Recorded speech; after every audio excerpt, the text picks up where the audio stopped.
it's that science of applied pressure actually creates better results. Without trust, honest feedback is dead. There's so many teams where the meeting happens after the meeting. Welcome to Start With a Win, where we unpack franchising, leadership, and business growth. Let's go. Coming to you from Start With a Win headquarters at Area 15 Ventures. It's Adam Contos with Start With a Win. Have you ever found yourself grappling with how to inspire and unite your team effectively? Today on Start With a Win, we're diving into the art of team building with someone who's been there, done that, and written the book on it, literally. Meet Scott Albrecht, Vice President of Learning and Development at ServiStar Consulting, with a career spanning from spearheading sales and service initiatives to becoming a sought-after speaker and trainer for credit unions across the US and Canada. Scott's passion for cultivating cohesive teams is unmatched. And speaking of books, he co-authored Hierarchy of Team Needs with Dr. Elliot Jardine, a cognitive neuroscientist at Miami University, blending decades of leadership experience with the science of motivation. Get ready to glean actionable insights that can elevate your team dynamics to new heights. If you're ready to unlock the secrets of building a thriving team, Scott's got you covered. Scott, welcome to Start With a Win. It's so great being here. I enjoy this. I enjoy Start With a Win and all that you guys are about. So it's an honor to be here. Awesome. And every time you and I talk, we just totally geek out over leadership and team building and creating greater places for all of us in that excellence realm. And I really want to dig into that today. I want to dig into your book, The Hierarchy of Team Needs. And this is going to be an exciting podcast. So everybody put it in your head, listen to it, take some notes, and take some action based on what you're hearing today, because we are going to unpack some serious leadership and team building here. So first of all, Scott, tell us about yourself. Yeah, your intro was really good. I don't know what I could add to that. Maybe the fact that I'm a dad, right? And so my team needs are met. When you look at Maslow's hierarchy of needs for a person, it's sharing a cup of coffee with a friend under a roof that's in a safe environment, right? Like that. I feel love, I feel connection, I feel self-actualization. I'm safe. Mentally, I'm at a good place because I'm with people that care for me. And so I love relationships. That's, whether it's with my wife as a spouse, with my kids as a dad. And I'm a big relationships guy. That's how you and I got a chance to connect, was through a mutual relationship. And so that's a little bit about me. I've been on Team USA, so I've ice fished across the pond. I've been in Ukraine, Latvia, Bulgaria, fishing for our country. And I'd say that's the stuff that doesn't hit the resume, but it's fun stuff about me.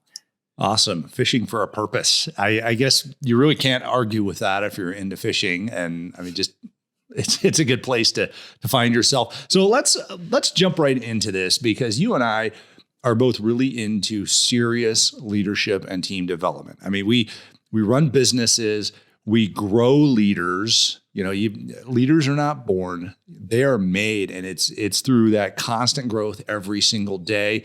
And it involves a great deal of teamwork, but it really all comes back to what your book is about, this hierarchy of needs, and ultimately the hierarchy of team needs. So I'm a big fan of Maslow's hierarchy of needs, and I know you are as well, which is why you wrote the book around this. So why don't you give us, what is it from your perspective, what is Maslow's hierarchy of needs in order for us to transition into how this applies to teams? Yeah, so Maslow's hierarchy of needs talks about the basic need first, where you're going to be fed, you'll have shelter, you'll have clothes, you'll be able to, live safely, right? So safety is a part of the basic needs. And then it goes on to the psychological needs. So the ability to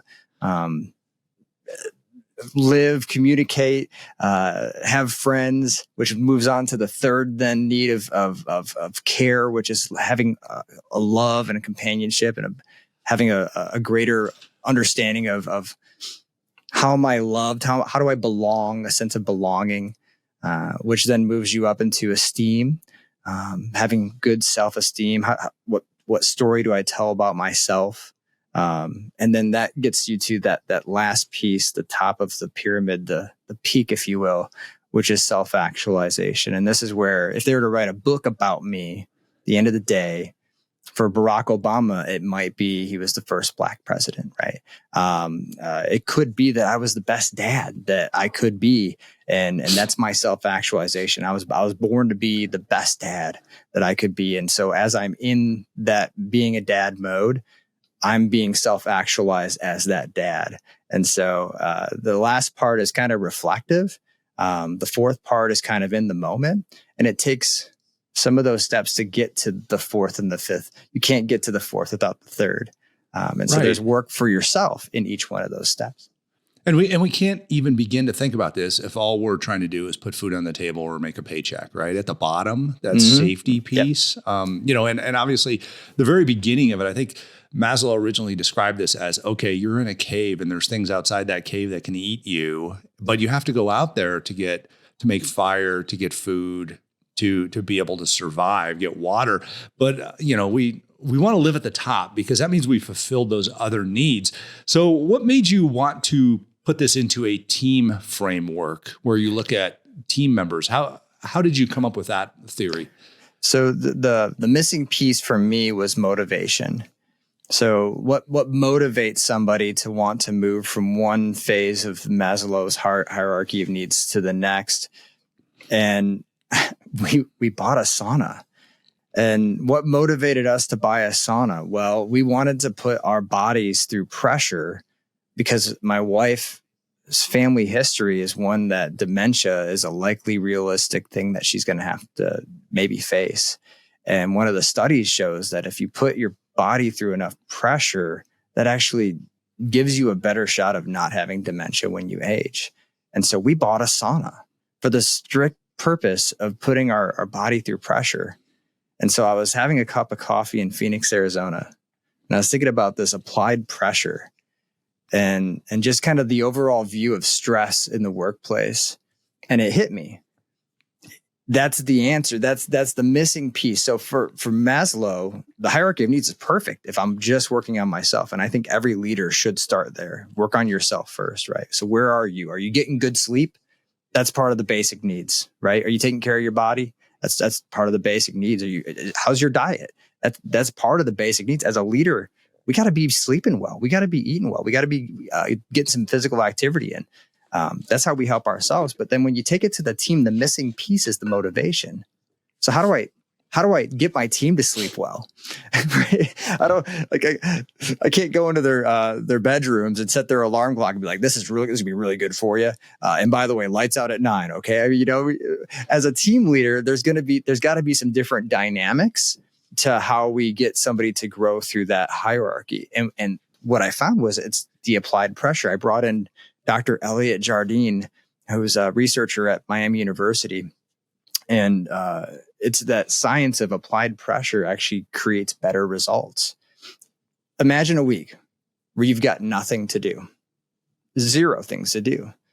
How productive do you think you're going to be in a week that you've got nothing to do? Well, the answer in your mind probably is, I can get anything done. I have a whole week. I could probably write a book. But without applied pressure, very little gets done.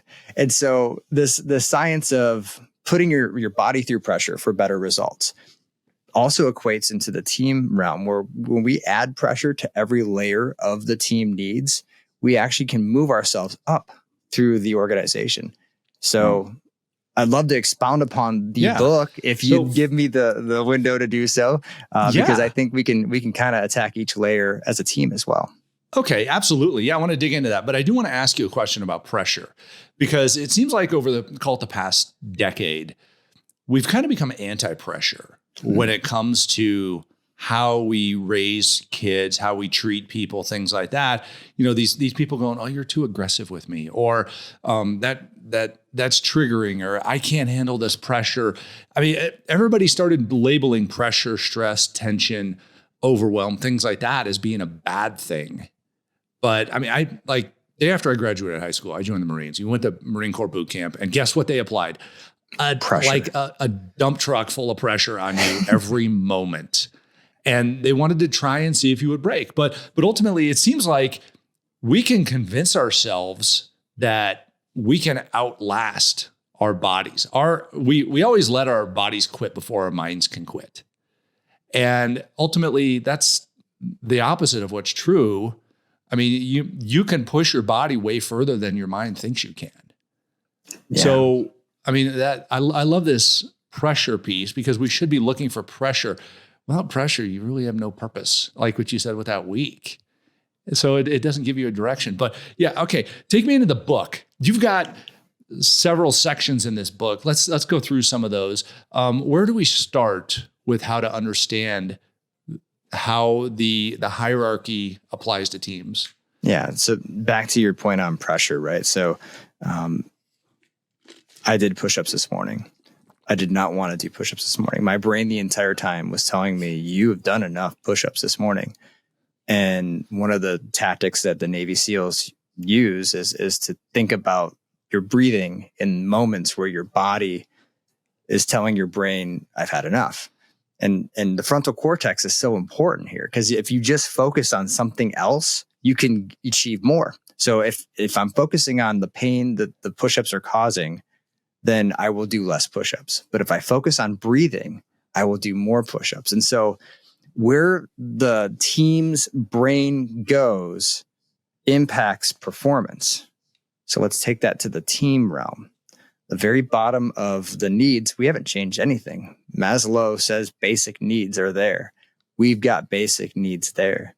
But in the book, what's basic for a team is different than what's basic for an individual, right? Like I'm not bringing breakfast to work every day, and I'm not, right? Like we do pay our team. And so there's a place for appropriate pay, but the book doesn't get into compensation and the benefits that we should provide the team. What it gets into is how to build a great team. It's a team building book.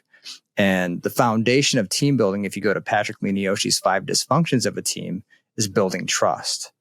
And so what's that applied pressure? Well, it's conversations around applying the frontal cortex on the invulnerabilities and the vulnerabilities of the people working there. So what does invulnerability look like? Well, Adam, you come in every day pretty cheery. And one day you come in and it looks like you just got done crying. Everyone can see you just got done crying. And we ask, Adam, how are you doing today? And you say, fine. And you walk away. And what you just did is you just built a wall between yourself and another human being. What you just built is invulnerability. Meaning I'm not vulnerable, I'm invulnerable. I'm putting a wall up between me and you, and that destroys trust. So when we build that first layer of the hierarchy of team needs, it's a basic need, but it's trust. And everything else in the hierarchy builds off of that. And that applied pressure is doing things on purpose to be vulnerable.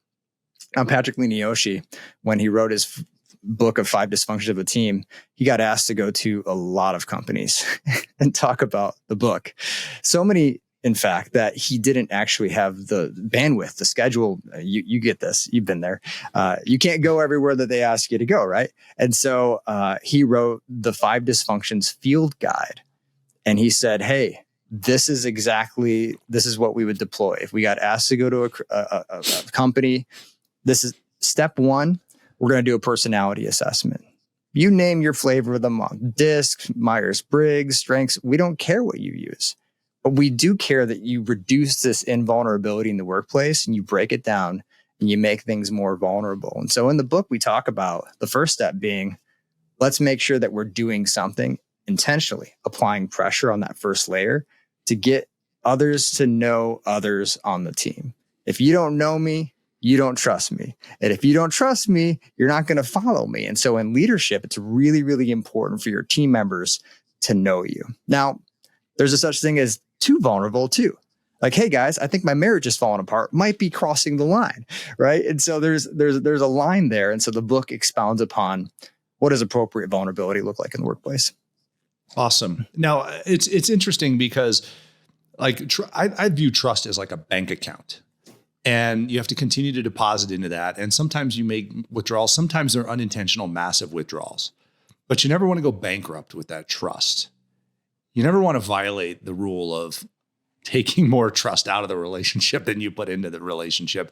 And sometimes you test the the waters with, what you say. You mentioned that before, with the marriage statement, things like that. But I love how you guys lead trust into that next level, because trust, I mean, it's like it almost fades gradually into something. It's not necessarily a light switch, but let's get into the next level after trust, because I love where this is going, because we're starting to build accountability now. So take me to the next level. So when I know that you've got my back, I know more about you. I can follow your lead probably into some place that I've never even been before. I can probably follow you into a place that you've never been before. Then I can be honest with you. You can be honest with me. It opens up that next layer. So layer 2 of the hierarchy of team needs is this layer where we can provide honest feedback.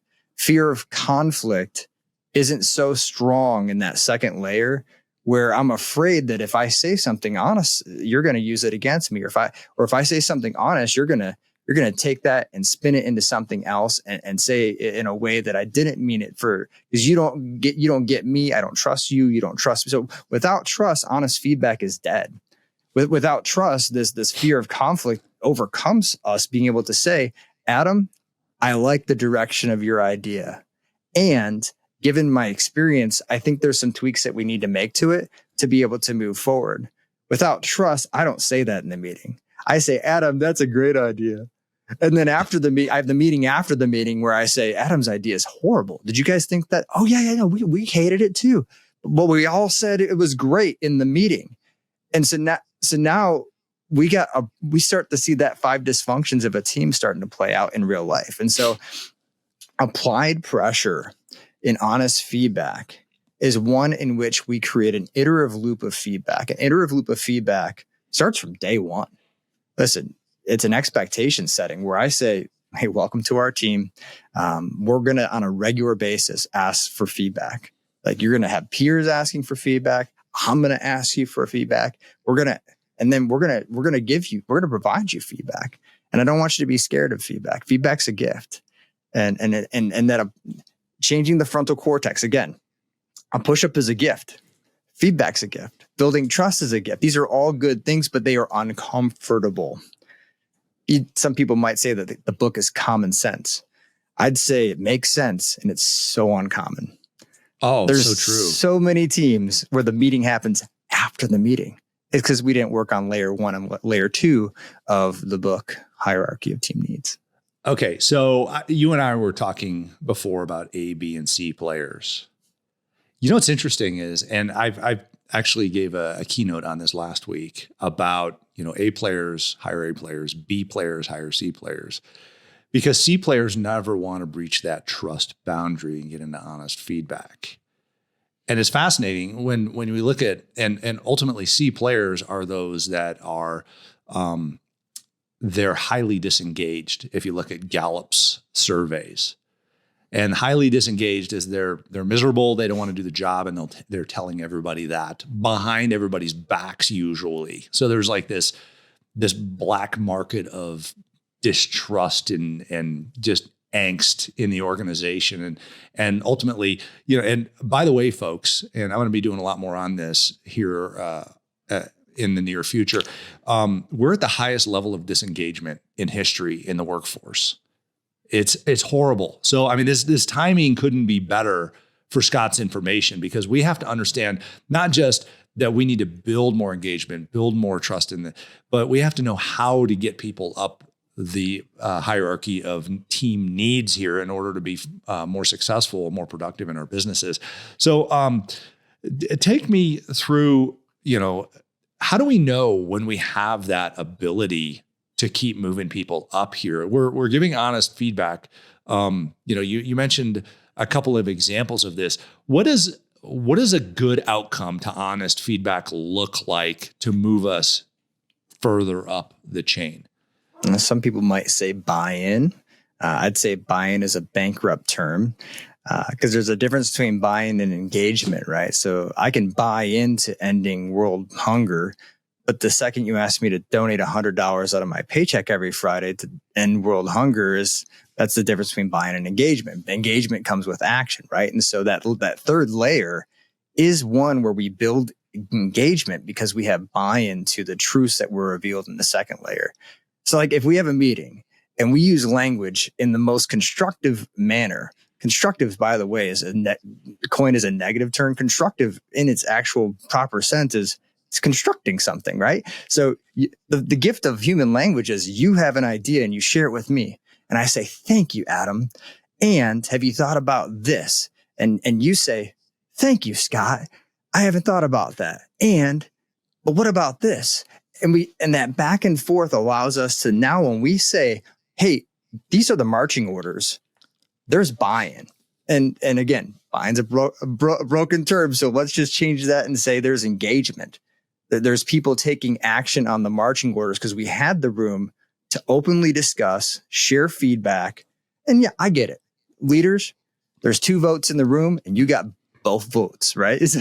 Everyone has a say. Not everyone gets their way. But when we can facilitate a forum, in which case every voice is heard, you've been heard, and here's the marching orders, then it's a lot easier to then hold people accountable because there's a greater good that's being achieved as a result of the conversations that we had, as a result of us going back and forth on this idea. We're not trying to build consensus. Some would say consensus is the absence of leadership, but we are trying to make sure that we've got well vetted out ideas. We're not trying to throw something against the wall and seeing if it's going to stick. And when you have well vetted out ideas that have been shared, collaborated on, and then we make our decision, that's where accountability can live. And that's where you start to see engagement. Wow, this is some great information from Scott coming at us.